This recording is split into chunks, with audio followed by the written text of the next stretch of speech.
চট্টগ্রাম থেকে তেল লোড করেছিলাম, করে বগুড়ার উদ্দেশ্যে যাচ্ছিলাম দুপসা শেয়ারবাল।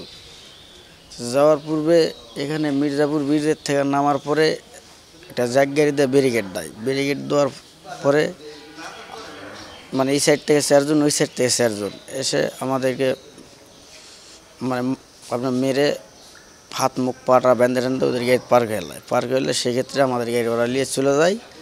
ওর সাথে অনেকক্ষণ ঘোরার পরে আপনার নাসির ইলাস ফাটকির ওখানে আমাদেরকে ফেলাই দিয়ে চলে যায়। এটা মোটামুটি ফজর আজানের পরে 4:30-35 এরকম হবে। পরে আমরা ওখানে পুলিশের গাড়ি দেখতে পাই, যে ওই স্যারের কাছ থেকে মোবাইল আমার মালিকের লগে যোগাযোগ করার পর তখন থেকে তদন্ত এখনও করা হচ্ছেই। সুস্থ বিচার চাই, এটা পরবর্তীতে যেন কারোর সাথে যেন না হয় এরকম। মির্জাপুর ব্রিজের ঢালের থেকে সামনে কালভার্ট আছে, কালভার্টের ওখানে গাড়ি ব্যারিকেড দিয়ে একটা পিক আপ গাড়ি নিয়ে আসে। ওরা 8-10 জন ছিল, এসে হেল্পার ড্রাইভারের মুখ চোখ সব বাঁধে, হাত পা বাঁধে, মারপিট করে ওরা গাড়ি নিয়ে চলে গেছে।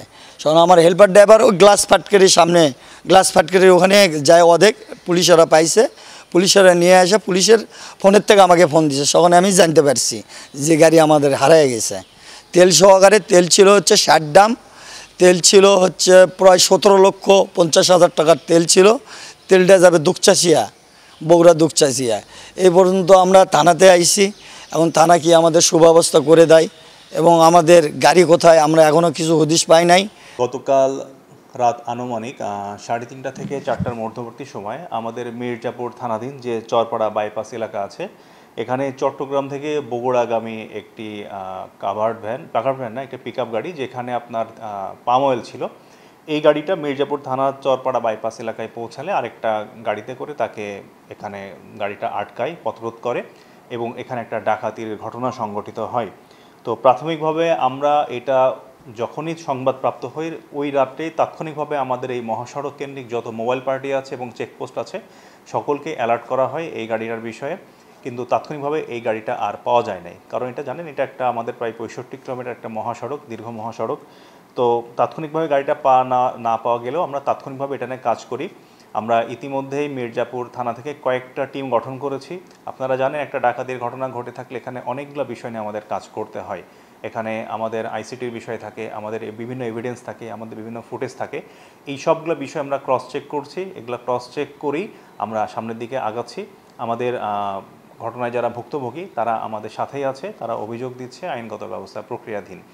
আর মূলত এই রোডে এখানে যেখানে ঘটনাগুলো ঘটছে, আপনারা যে বিষয়টা বললেন, এখানে মূলত হয় যে বাইরে থেকে আমাদের সাথেই যেহেতু আমাদের গাজীপুরের কালিয়াকোর বা আশুলিয়া ধামরাই একটা জনবহুল এলাকা, তো বিভিন্ন সময় এখান থেকে ঘটনাগুলোর সূত্রপাত হলেও তুলনামূলকভাবে টাঙ্গাইলের এই অংশটুকু নির্জন এবং মানুষের জনসমাগম তুলনামূলক এখানে কম, যার জন্য দেখা যায় যে কোনো একটা ঘটনা অন্য এলাকা থেকে ঘটলেও এখানে দেখা যায় যে তারা সেই ঘটনা শেষ করে।